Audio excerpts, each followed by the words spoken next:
Capítulo 11. Um dia, Jesus estava orando num determinado lugar.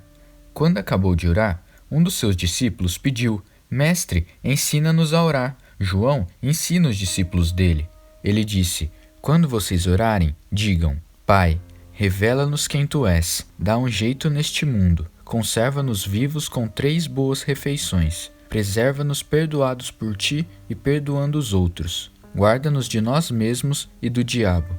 Jesus acrescentou: Imaginem o que aconteceria se vocês fossem à casa de um amigo no meio da noite e pedissem: Amigo, empreste-me 3 pães. Um velho amigo acabou de chegar de viagem, está lá em casa e não tenho nada para oferecer a ele. Já na cama, seu amigo responde: Não me incomode, já tranquei a porta e meus filhos estão dormindo. Não posso me levantar para dar nada a você, seja lá o que for. Digo a vocês, se ele não se levantar pela amizade, vai se levantar por causa da insistência e dar tudo que o amigo está pedindo.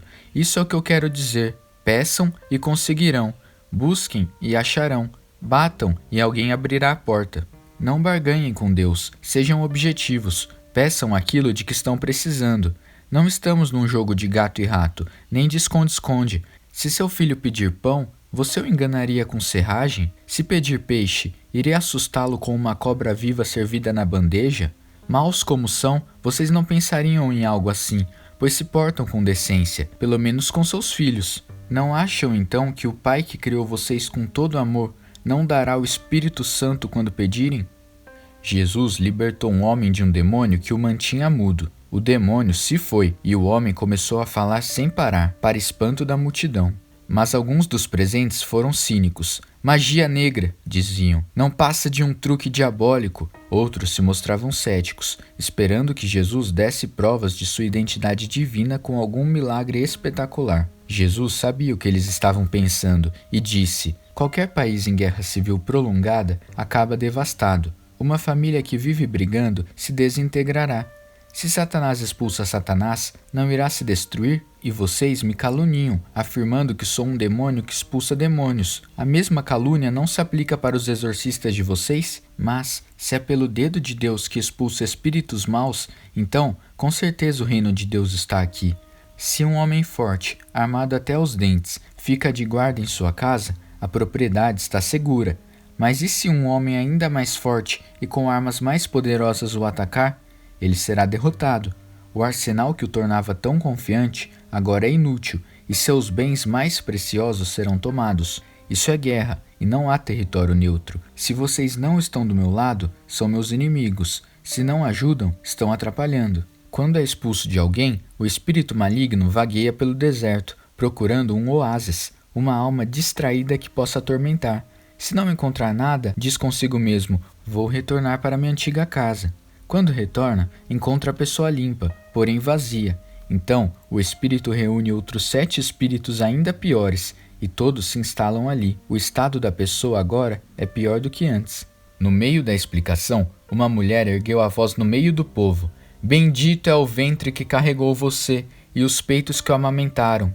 Jesus comentou: Bendito mesmo são os que ouvem a palavra de Deus e a aplicam à própria vida. Enquanto a multidão aumentava, Jesus mudou de assunto. O espírito desta época está errado. Todos querem uma prova, mas procuram um tipo errado de prova.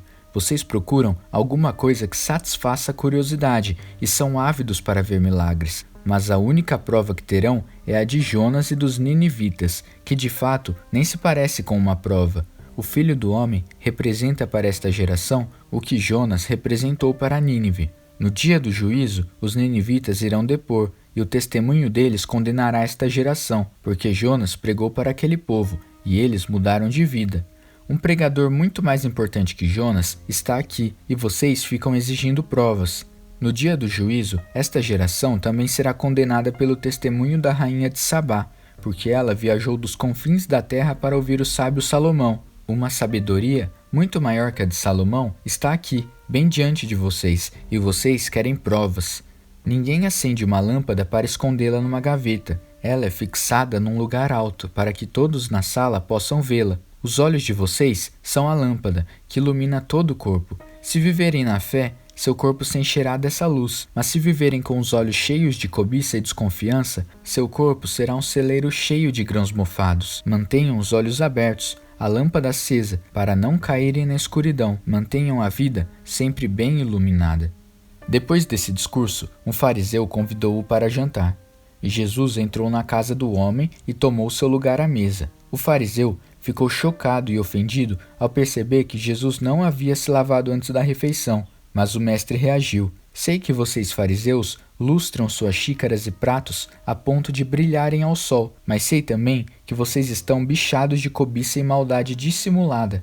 Fariseus tolos, aquele que fez o exterior não fez também o interior? Abram o bolso e o coração e ajudem os pobres. Assim terão também a vida limpa, não só as mãos e os pratos. Estou cansado de vocês, são um caso perdido. Impostores, vocês mantêm registros meticulosos e dão o dízimo de cada centavo que ganham, mas arrumam um jeito de burlar o que importa, a justiça e o amor de Deus. A atitude cuidadosa tem o seu valor, mas o essencial é indispensável. Vocês, fariseus, são um caso perdido. Impostores, fazem questão dos lugares de honra no serviço religioso e amam o glamour dos elogios públicos.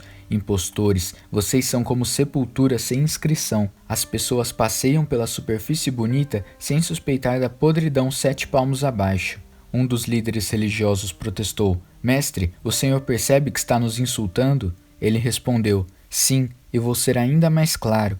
Vocês, líderes religiosos, são um caso perdido, sobrecarregam as pessoas com regras e regulamentos até quase quebrarem a coluna, mas não erguem um dedo para ajudá-las. Vocês são um caso perdido, constroem túmulos para os profetas que seus antepassados mataram, mas esses túmulos, na verdade, são monumentos aos seus antepassados assassinos e confirmam o que diz a sabedoria de Deus. Vou enviar profetas e apóstolos, mas eles irão matá-los e expulsá-los.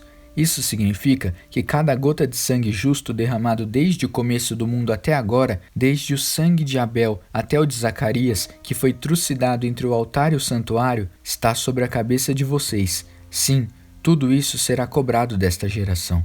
Vocês, líderes religiosos, são um caso perdido. Vocês tomam a chave do conhecimento, mas é para fechar portas, não para abri-las. Não entram, nem deixam ninguém entrar. Assim que Jesus deixou a mesa, os líderes religiosos e os fariseus explodiram de raiva, ficaram analisando as declarações dele, em busca de algo que pudessem usar como armadilha para apanhá-lo.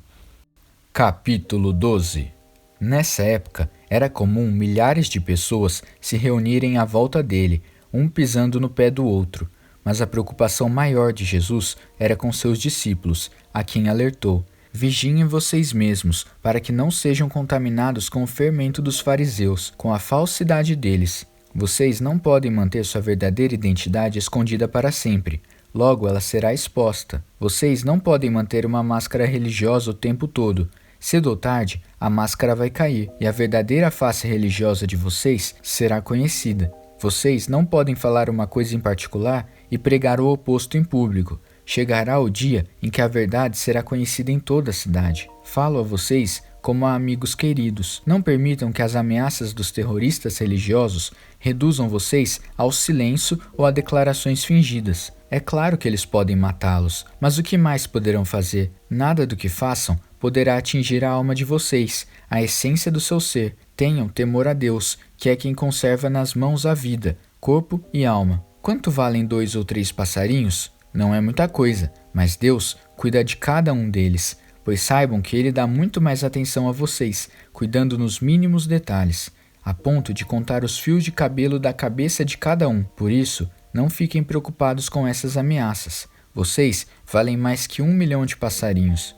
Deem testemunho de mim a todos, e o Filho do Homem dará testemunho a favor de vocês na presença de todos os anjos de Deus.